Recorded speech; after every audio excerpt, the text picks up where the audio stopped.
Tehát most fogok végezni, majd remélhetőleg egy hónapon belül már ilyen informatikus leszek tényleg. És a mai alkalommal a mélytanulási módszerek, deep learning módszerek alkalmazásáról szeretnék beszélni, mezőgazdasági, kicsit környezeti elemzéseken, és minden esetben Sentinel idősorokon, tehát eléggé más lépték lesz, mint ami az ezt megelőző milliméter alatti felbontás volt. Én a Földmegfigyelési Operatív Központban dolgozom, a LECNET Tudásközponton belül, ahol mindenféle léptékű távérzékeléssel foglalkozunk. Egyébként a következő előadó majd a fotogrammetriai olvasatáról fog ennek beszélni, én pedig akkor a Sentinel idősorokról.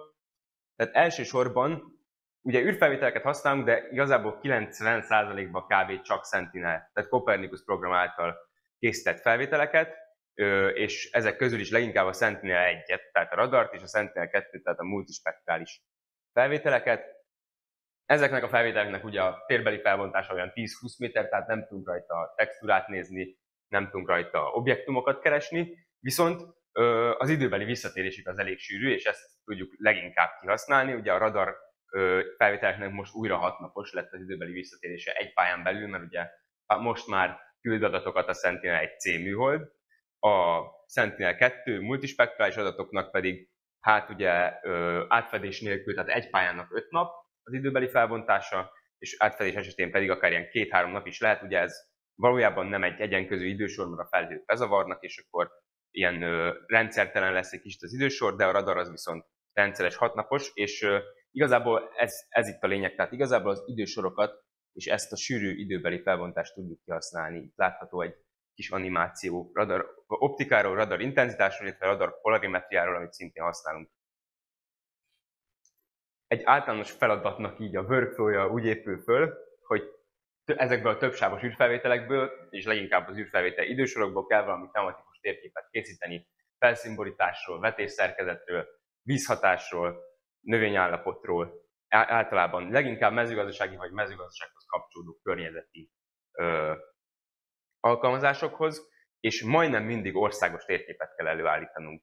Tehát ez a 10-20 méteres felbontás az ennek tükrében azért átértékelődik. Nagy terület, rengeteg adat, és ugye rendszeresen kell ezt csinálni, felszínborítás, vetésszerkezet általában évente, de ugye például mondjuk a vízhatás vagy a belvíz térképezését azt jóval gyakrabban is, és hát ehhez bizony automatizált kiértékelési módszerek kellenek, és itt jön képbe a gépi tanulási eljárásoknak a sora, amivel amúgy már ez az osztály, ahol én nem régóta dolgozom, ez az osztály már régebb óta foglalkozik, illetve hát újabban a mélytanulási eljárások is, amik még nagyobb mozgásteret engednek, vagy még jobban tudjuk specifikálni őket a feladatra.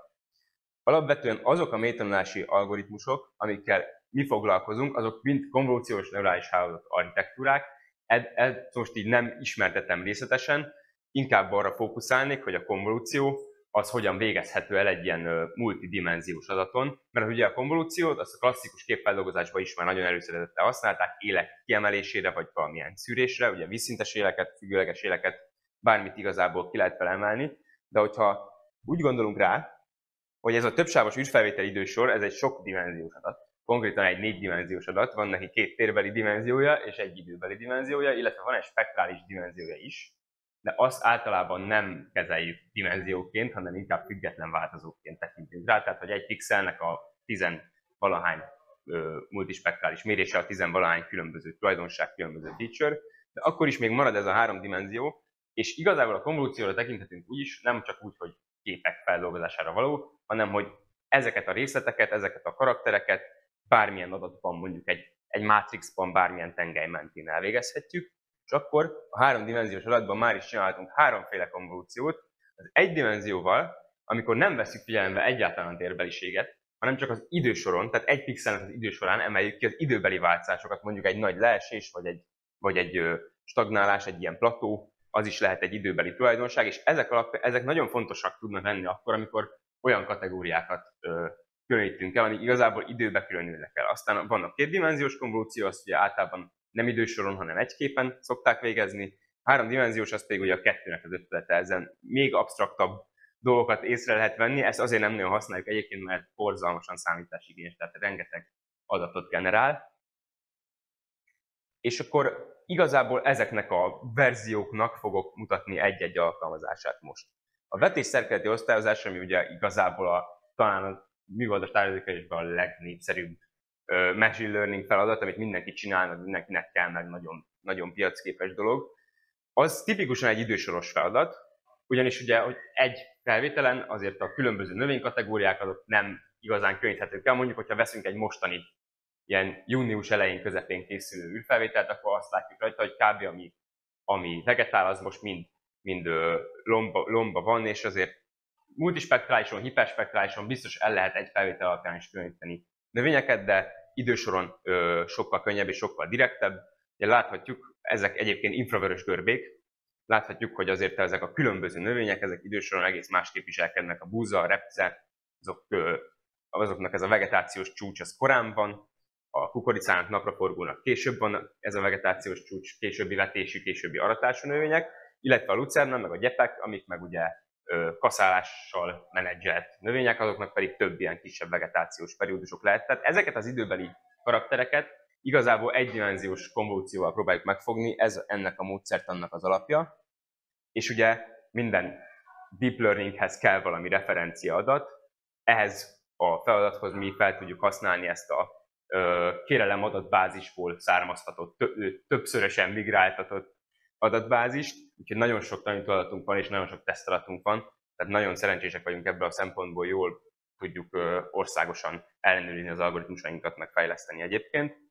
És hát ilyen térkép lesz belőle, csak persze sokkal nagyobb, ilyen vetésszerkezeti térkép, ezen most nincsen sok kategória, és ez az egydimenziós modell, ami ugye minden pixelt külön kezel, egyáltalán nem vizsgálja a térbeli viszonyokat, csak az időbeli változást. Ez viszonylag rövid idő alatt lefut, és olyan 90 és 95% között van a pontossága. Vannak persze problémásabb kategóriák, vannak egyszerűbb elkülönítésű kategóriák, de hogy azért ezt viszonylag országosan jól tudjuk csinálni.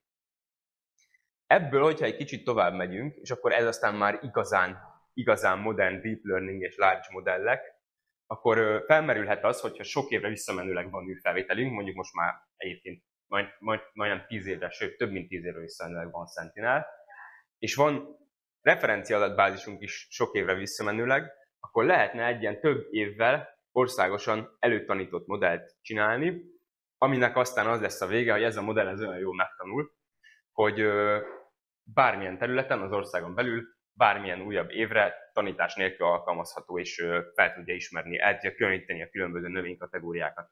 Erre végeztünk egy vizsgálatot, ezt egyébként Sentinel 1-ből csináltuk, nem Sentinel 2-ből, és 4 év adatait használtuk fel összesen 2021 és 2024 között. Ezt a 18 kategóriát, ami az angolul van ez a label, mert hogy ez egy EGU előadás, valójában ezt a kutatást az EGU-ra csináltuk, és ezt a 18 legfontosabb kategóriát, amiben már persze vannak kicsit kisebbek, ilyen, hogy dohány, meg olajtök, de azért nagyrészt a nagyobb kategóriák vannak. Tehát ebben majdnem már benne van minden tényleg. És ez kb. 6 millió parcellát jelent, és kb.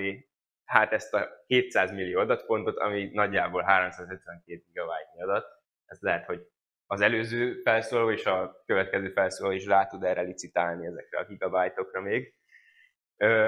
És akkor ezt teszteltük először erre az egydimenziós modellre, erre a konvolúciós modellre, és ennek 3 évvel tanítva, tehát 21, 22, 23-mal tanítottuk, és a 2024-es évvel teszteltük, ennek országosan 81% lett a pontossága, ami azért már nem rossz egyáltalán, még ez fejlesztést igényel, de sokkal többet ér itt a 81%, mint a másik feladatnál a 90-95, mert ugye azt régiónként, évenként újra kell tanítani, újra kell tesztelni. Itt meg, hogyha ez egyszer kész lesz, akkor nem kell többet tanítani, hanem akkor az már tényleg kész van. Egy komplexebb modellt, meg több komplexebb modellt szeretnénk kipróbálni, LSTM-et, vagy Transformert, ilyen nagyon, nagyon menő és korszerű dolgokat, és nagyon számításigényes, és borzasztó nagy a futási ideje is, de nem adjuk fel, és próbálkozunk ezzel is.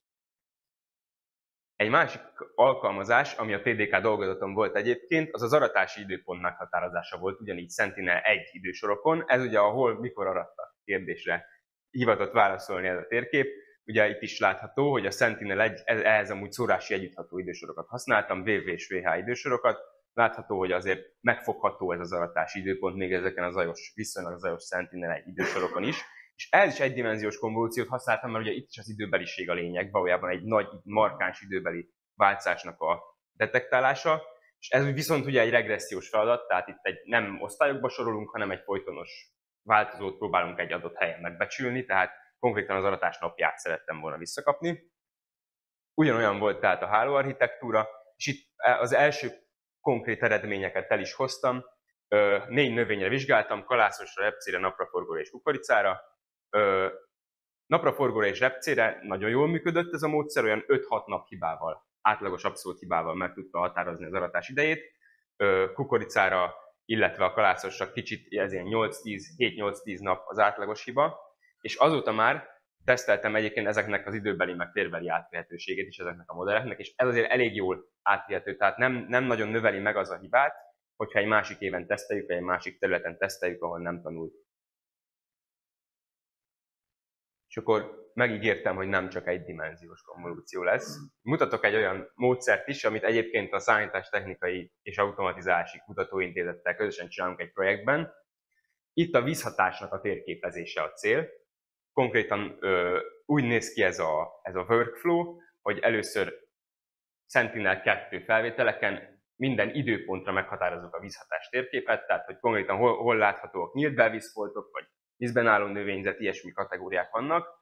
Ezt egyébként 2D konvolúciós alapú, ilyen komplexebb, nevesebb hálókkal próbálták azt a kis kutatók végrehajtani. Ez az RUPNet, illetve a UNet algoritmus, és ez az egyidőpontú térképezés, ez nagyon nagy fontossággal sikerült is.